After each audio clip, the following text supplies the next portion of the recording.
اعوذ باللہ من الشیطان الرجیم بسم اللہ الرحمن الرحیم السلام علیکم ورحمۃ اللہ وبرکاتہ۔ آپ کا ہوسٹ اینڈ دوست محمد طیب آپ کی خدمت میں حاضر ہے۔ آج ہم بات کریں گے بچے کے حفاظتی ٹیکے ویکسینیشن کے بارے میں۔ تو پہلے آپ سے ریکویسٹ ہے کہ ڈاکٹر محمد طیب یوٹیوب چینل کو سبسکرائب کریں، بیل آئیکن کو کلک کریں۔ Bundle of thanks.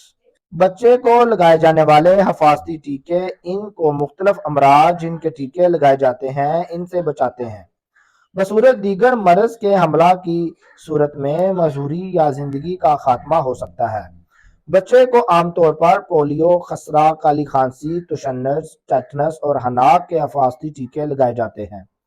بچے کو پیدائش کے فوراً بعد حفاظتی ٹیکوں کا کورس کروانا چاہیے۔ اگر آپ یہ کورس پیدائش کے فوراً بعد شروع کریں تو یہ 9 ماہ کی عمر تک مکمل ہو جائے گا۔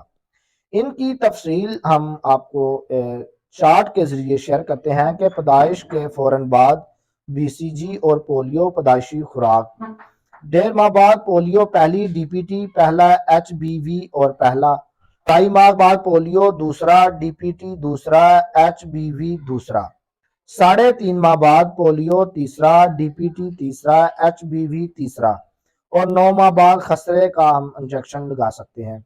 کورس مکمل ہونے کے بعد وقتاً فوقتاً حکومت کی طرف سے جاری مہم کے سلسلے میں بچوں کو پولیو کے قطرے پلوانے میں کوئی حرج نہیں۔ یہ حفاظتی ٹیکے بچے کے بیمار ہونے کی صورت میں بھی لگوائے جا سکتے ہیں۔ ان ٹیکوں کا کورس مکمل کروانے سے بچہ ان مہلک امراض سے محفوظ ہو جاتا ہے۔